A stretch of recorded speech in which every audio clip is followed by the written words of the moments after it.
Hello and welcome to IPM careers. मैंने last video में आपसे डिस्कस किया था length into breadth equals to area, मतलब दो चीजों का प्रोडक्ट अगर किसी तीसरी चीज के इक्विवेलेंट हो तो हमें क्या करना होता है। उसके बेसिस पे हमने सक्सेसिव परसेंटेज के फॉर्मूले की इंडिकेशन आपके सामने लाए। ठीक है, अब अगर मैं इसी पर्टिकुलर चीज को अगर 3 डायमेंशनल फिगर बना देता हूं, ठीक है, if I make the same thing a 3 dimensional figure, ठीक है, तो क्या होगा। Okay, so if it is a 3 dimensional figure तो वहां पे length breadth is equals to area के साथ में एक और चीज आ जाएगी which is length into breadth into height is equals to volume. ठीक है, सो यहाँ पे ये जो ब्रेथ थी उसके साथ में अब क्या आ जाएगा, हाइट का एक कंपोनेंट और आ जाएगा, और यहाँ पे भी बोलेंगे प्लस और माइनस R3 परसेंटेज। ठीक है, and that would be equal to volume and that would be equal to 1 plus और माइनस RF परसेंटेज। इस बार मतलब 2 की जगह अगर 3 परसेंटेज चेंज होते हैं तो क्या करना होता है, ये इस पर्टिकुलर ऑप्शन से या इस क्वेश्चन से हम लोग डिस्कस करने वाले हैं। ठीक है, so length into breadth into height is now equals to volume and that is the initial story. ठीक है, अब हाइट अपने आप का 100% है, जब हम इंक्रीज या डिक्रीज करेंगे तो वो किसके रिस्पेक्ट में होगा, वो होगा किसके रिस्पेक्ट में, इनिशियल के रिस्पेक्ट में ही, ऑफ द हाइट ही होगा। तो हम फाइनली क्या हो जाएगा, हाइट जो है वो तो रहेगी, वो इंक्रीज और डिक्रीज हो जाएगी R3/100 इंटू हाइट के, और अब हाइट जब हम कॉमन लेंगे तो वो बन जाएगा 1 प्लस और माइनस R3/100 के। ठीक है, and the volume would be equal to, volume जो थी वो तो रहेगी, प्लस और माइनस क्या हो जाएगी, हो जाएगी RF/100 of the initial volume. ठीक है, सो हो जाएगा प्लस और minus RF/100 into the volume, और वॉल्यूम अगर हम कॉमन ले लेंगे तो हमें मिल जाएगा 1 प्लस और minus RF/100।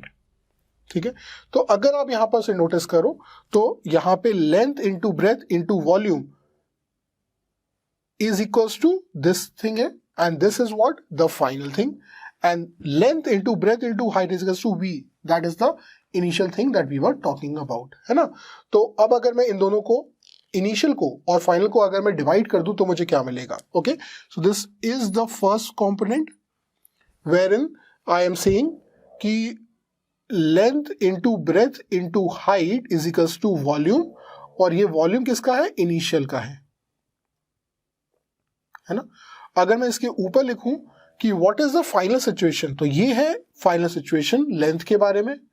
So length into 1 plus और माइनस, कैपिटल लिख देता हूं मैं, R1/100।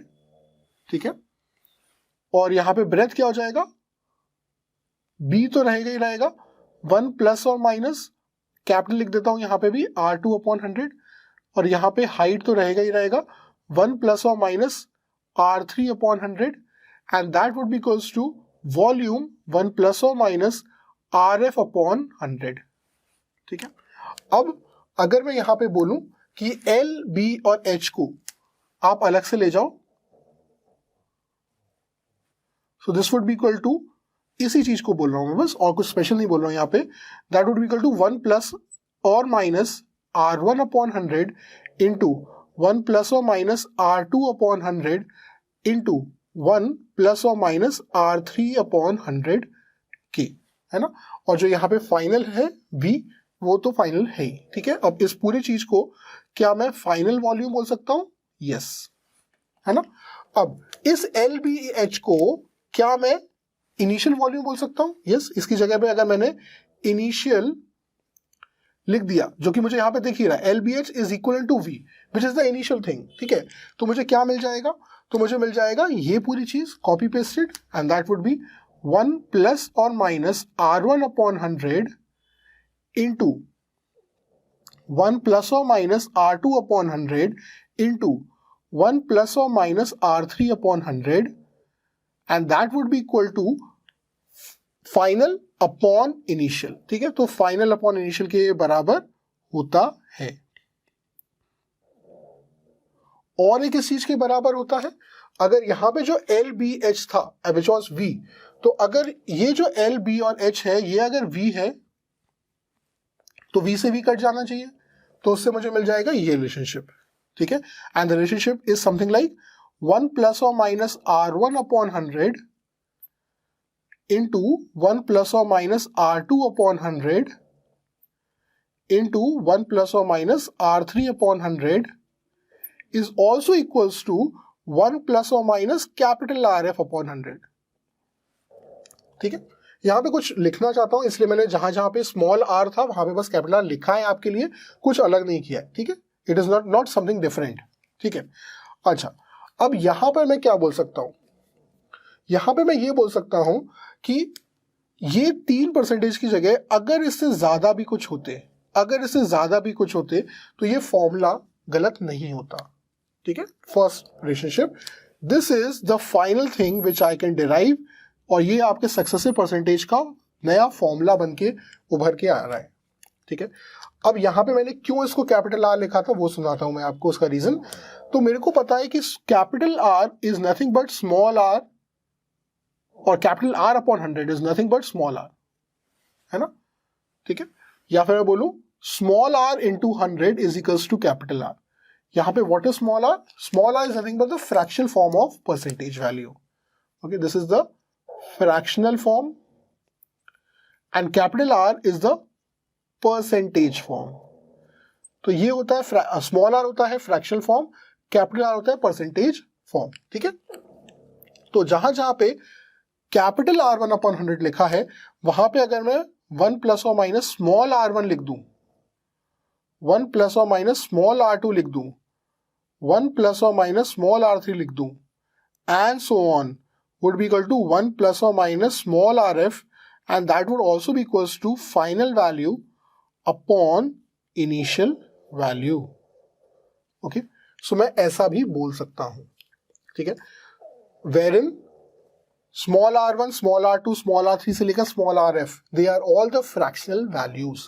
ठीक है, यहां पे बस ये ध्यान देने वाली बात है कि ये जितने भी मैंने लिखे हुए हैं r1 r2 r3 से लेकर स्मॉल RF, ये अगर फ्रैक्शनल वैल्यूज हैं तो। ठीक है, so if these are the fractional values. अच्छा, अब इस पर्टिकुलर चीज से what can I derive? I can derive the formula of compound interest. ठीक है, कंपाउंड इंटरेस्ट में क्या होता है, अगर मैं इसको इस तरीके से लिखूं, ठीक है, तो ये final value is what? Nothing but the interest के कंसेप्ट में principal is the initial value, so principal is the initial value, amount is the final value. तो फाइनल के सामने आप अमाउंट लिख सकते हो, इनिशियल के सामने प्रिंसिपल लिख सकते हो। इस पी को अगर आप यहां पे लेके जाओगे तो आपको क्या मिल जाएगा, और इंटरेस्ट में हमेशा क्या होता है, पॉजिटिव ही होता है ना, हमेशा वैल्यू इंक्रीज ही हो रही है। ठीक है, इसलिए माइनस का तो कोई सवाल ही नहीं है। ठीक है, अभी नहीं है, डेप्रिसिएशन के कंसेप्ट में होगा तो हम वापस इसी फॉर्मूला पे आएंगे। ठीक है, सो 1 प्लस यहां पे R1 अपॉन 100 लिखने की जगह अगर मैं ये बोल दूं कि if the rate of interest same for n number of years, ठीक है, तो अब अगर मैं बोलूं कि capital R1 is equals to capital R2 is equals to capital R3 and so on till the nth year, and that all of them are equals to capital R।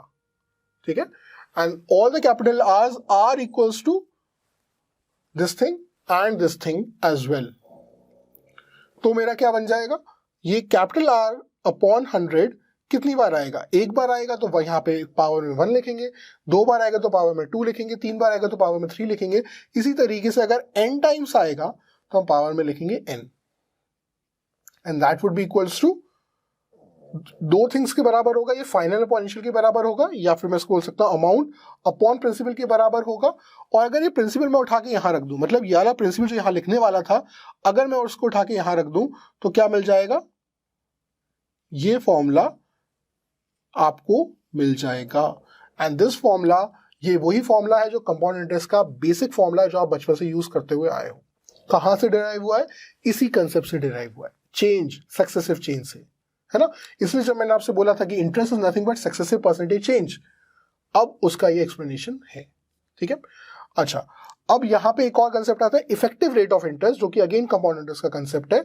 तो अगर मैं ये सेकंड वाले फॉर्मूले के बराबर उसको रखूं तो मुझे क्या मिलेगा, 1 प्लस और माइनस, अच्छा प्लस और माइनस अब नहीं लिखते, प्लस ही लिखते हैं क्योंकि मुझे पता है इंटरेस्ट की बात हो रही है तो प्लस ही होगा। और R1 upon 100, R2 upon 100, R3 upon 100 सब बराबर है। सो यहाँ पे हो जाएगा 1 plus r upon 100 to the power of n, अगर ये इक्वल है 1 plus effective rate of interest के, तो क्या हो जाएगा, इस प्लस 1 को यहाँ पे ले जाऊं तो हो जाएगा 1 plus r upon 100 to the power of n minus 1 would be equal to RF upon 100।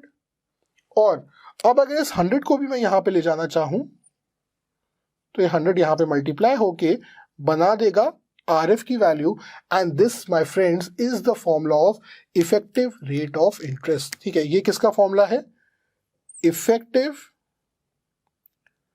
Rate of interest का फॉर्मूला है, जो अगेन आपको मैंने अभी हाल बहुत ही सिंपल तरीके से बस डिराइव करके एक्सप्लेन किया। ठीक है ना, नीडलेस टू से ये जो सेकंड फॉर्मूला था, सॉरी जो फर्स्ट फॉर्मूला था, उसको मैं और कैसे लिख सकता था, I could have written as 1 plus small r to the power of n is equals to a as well, क्योंकि capital R upon 100 is equals to क्या होता है, a। तो कैपिटल R अपॉन 100 की जगह अगर मैंने स्मॉल r लिख दिया तो कोई दिक्कत वाली बात नहीं है। ठीक है, बस ये होता है हमारा सेकंड फॉर्मूला, और इसको डिराइव करते हुए आपके लिए मैंने एक्सप्लेन करने की कोशिश करी कि कहाँ पे ये पर्टिकुलर चीज यूज होती है। ठीक है, सेकंड थिंग जहां पे, सेकंड जगह जहां पे यूज होती है, that is also the concept of profit, markup and discount. ठीक है, सो वो फॉर्मूला हम लोग ऑलरेडी देख चुके हैं, जहां पे मैंने फर्स्ट वाले फॉर्मूले से आपके साथ डेरिवेशन किया था। अब हम इसके साथ देखेंगे कि क्या होता है, कॉस्ट प्राइस में होता है मार्कअप, तो वो बन जाता है मार्क प्राइस, मार्क प्राइस में मिलता है डिस्काउंट, तो वो बन जाता है सेलिंग प्राइस। लेकिन पूरी कहानी इज ऑल अबाउट प्रॉफिट, है ना। सो ये भी तो सक्सेसिव परसेंटेज ही है ना। तो यहाँ पे पहला चेंज क्या है, m है, तो मैं लिख दूंगा यहाँ पे 1 plus markup upon 100 into 1 minus, क्योंकि सेकंड क्या है, डिस्काउंट है, नेगेटिव है, d upon 100 is equals to क्या होगा, 1 प्लस कैपिटल p अपॉन 100। ठीक है, अगर ये है जहां पे m, d और p क्या है, परसेंटेज वैल्यूज है, इसलिए उसके साथ में अपॉन 100 आ रहा है। अगर मेरे को इसकी जगह पे उसकी फ्रैक्शन फॉर्म लेना होगा तो मैं क्या बोल दूंगा, 1 plus small m fraction form into 1 minus small d fraction form is equals to 1 plus small p। अब यहाँ पे p की जगह नेगेटिव भी हो सकता है अगर लॉस की कंडीशन हो, या फिर ये भी हो सकता है। ठीक है, तो ये एक बहुत इंपॉर्टेंट फॉर्मूला है in the concept of profit and loss. जो दूसरा फॉर्मूला फर्स्ट डेरिवेशन से हमने सीखा था वो भी यूज कर सकते हो आप, which is m minus d minus M D upon 100, जो कि a plus B plus A P upon 100 के लॉजिक से है। यहाँ पे m, d and capital P all of them are percentage values. ठीक है, अब इस फॉर्मूले का बेनिफिट क्या है कि अगर सक्सेसिव परसेंटेज यूज हो रहा है, मतलब एक से ज्यादा परसेंटेजेस हो रहे हैं, तो आपको चिंता करने की जरूरत नहीं है। आप यहीं पे बस d1 और d2 दो अलग अलग वेरिएबल्स लगा दोगे। ठीक है, तो उस सिनेरियो में क्या बन जाएगा, let me right it somewhere here, तो वो बन जाएगा 1 प्लस स्मॉल m, अगर मार्कअप एक बार हो रहा है, डिस्काउंट 2 बार हो रहा है, एक डिस्काउंट और दूसरा discount, that would be equal to 1 plus small p, है ना। अगर ये चीज 3 बार हो रही है तो 3 बार लिख देंगे, मार्कअप 2 बार हो रहा है तो 2 बार लिख देंगे, अगर मार्कअप हो रहा है फिर डिस्काउंट हो रहा है, फिर डिस्काउंट हो रहा है, उसके बाद टैक्स लग रहा है तो 1 प्लस t लिख देंगे। इस तरीके से आप इस फॉर्मुलेस को n नंबर ऑफ लेवल्स तक जो है यूज कर सकते हो, और बहुत हाई लेवल ऑफ क्वेश्चन के थ्रू सॉल्व कर सकते हो। ठीक है, we will discuss some questions with you in my next video, ताकि आप इसको, इस पूरे कंसेप्ट को आपके दिमाग में सेटल अप कर पाओ। Okay, so let's start with the question series on the concept of successive percentage, and this was successive percentage change logic which I just discussed with you, and that is the second formula of it. ठीक है, बहुत important चीजें हैं जो अभी आपके सामने board पे लिखी हुई हैं। इस वीडियो को मल्टीपल बार देख के प्रॉपर्ली अपने नोट्स बनाइए, क्योंकि ये आपका पूरा अर्थमेटिक के कंसेप्ट को स्ट्रॉन्ग करने में बहुत हेल्प करने वाला है। नीडलेस टू से 1/1 से लेकर 1/30 तक के फ्रैक्शंस आपको याद हो जाने चाहिए अभी तक। Okay, that's A and B signing off, and we'll meet in the next video by IPM Careers. Thank you.